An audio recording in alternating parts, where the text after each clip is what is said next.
new space race is primarily about commanding the resources that the moon has to offer. So although human has been on the moon for around 50 years, we're fully aware from various explorations that there are great mineral stocks on the moon, things that will be useful, for example, for energy in particular, rare earth, that kind of thing, but also interesting deposits of an isotope called helium-3, which can be used for nuclear fission without the negative effects that we have in nuclear fission on Earth at present.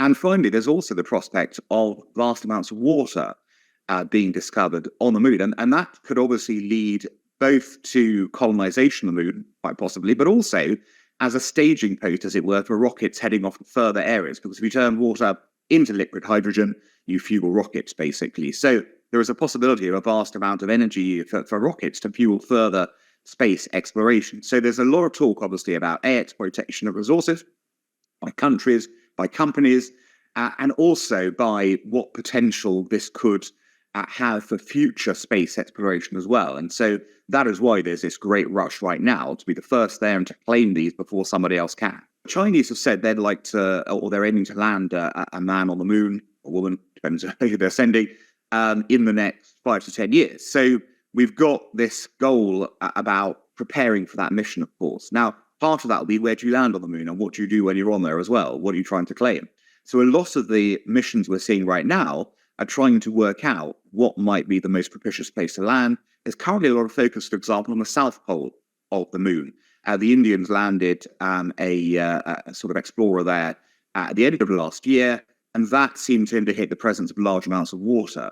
So again, we've got to find the right area to land in, and then what can we claim once we get there? So part of this is just pure exploration in terms of working out what's there. And the second is, what can we potentially... Well, the big story about weaponry in space is not so much that it'll be placed on the moon, which would be probably not that helpful to what people would be trying to do, but actually just positioning nuclear weapons in space.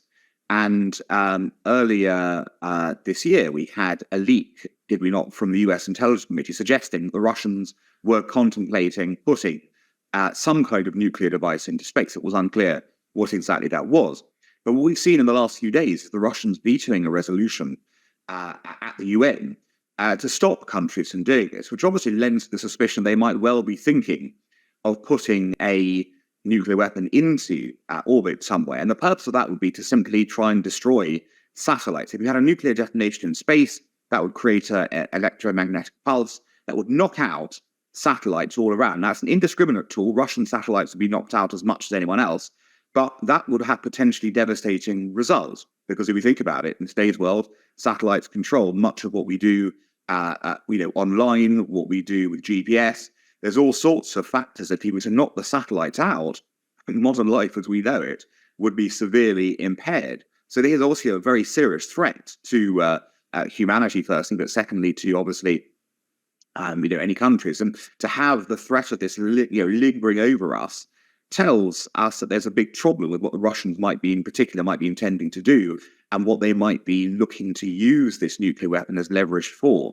And that's why it's so important to keep space demilitarized from these kinds of devices. What the Russians would be looking to do by having a nuclear weapon in orbit would simply be to increase their threat capacity and their ability to say, don't mess with us. Don't mess with us, say, when we attack the next neighbor. Don't mess with us when we interfere internationally. Because if you do, there's just the danger that we will utilize a nuclear assault in space, and will use that as part of our arsenal to, damage you. So, as with all nuclear weapons, there is there's a threat factor to it. There's a deterrence factor. It's like you don't tend to attack countries with nuclear weapons because you're wary of the consequences. Now, much more so if the consequences would be a kind of space attack, where they would then say, "Well, that we haven't directly attacked you.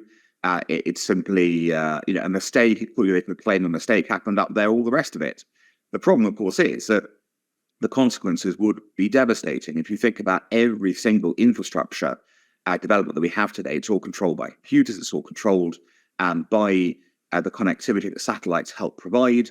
This would have severe repercussions on everyday life, which is why I think the US and Japan put forward this resolution at the UN to try and prevent such weapons.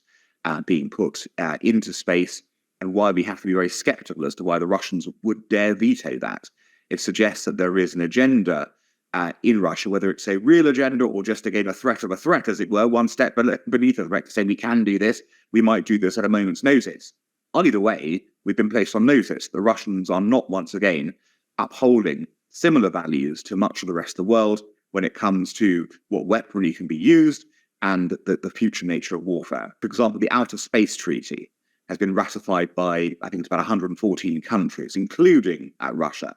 And that actually prohibits the deployments of nuclear weapons or weapons of mass destruction in orbit, or frankly the stationing of weapons in any other way in outer space. So you've got this kind of overarching sort of idea. But now there's a question of developing nuclear weapons in space as well. This was what the UN resolution was going to be about. So I think the key part of this is that it's just an extra layered treaties.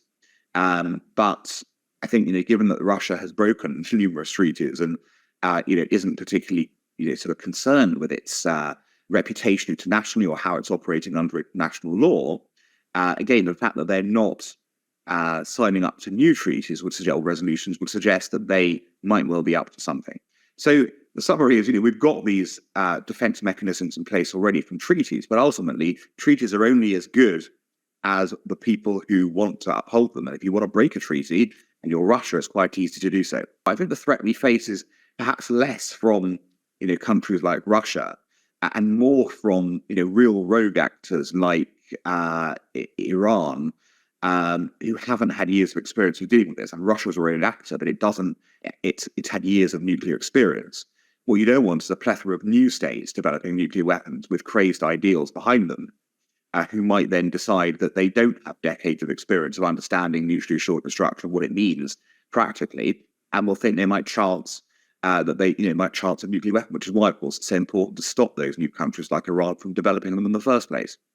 Yeah, I mean, fortunately, Iran is not in that place right now. However, both Iran and North Korea obviously have significant, ballistic missile technology, which is, related to rocketry, obviously. So, is it beyond the realm of possibility they could develop, rockets that would get into space and could carry payloads? No, of course not. But, once you've got the basic technology, you can do these things. So, again, the fear is you want the fewer nuclear powers, the better, because you don't want nuclear weapons starting to orbit the Earth. That would be, another front, if you like, in the global battle for influence and power. And, one mistake could be fatal. We've got these weapons already that can utilize low space, as it were. We've got interceptors that can do that. And I suppose the next question is, do we develop, some kind of weapon systems up there that are missile, defense interceptors? I'm sure there's a plan for that. But let's not forget that already 30 years ago, 40 years ago, we had the whole Star Wars idea. Not the film, of course, but the Reagan era lasers in space idea that would shoot down nuclear weapons in space. So the idea of using space for defensive capabilities has been around for some time now, and presumably that's something else that will be looked at. And given that we've militarized every capacity on Earth, it would be crazy to think that at some point we won't try and do it in space. But that's why it's so important to try and get these international agreements in place to stop such things from happening. Because the only way you can do it is if you get a blanket ban enforced, and then everyone recognizes that is not the way for humanity to go. If it doesn't, space will be as militarized as the Earth in the next few decades, and we will have yet more dimensions to worry about when wars potentially could break out.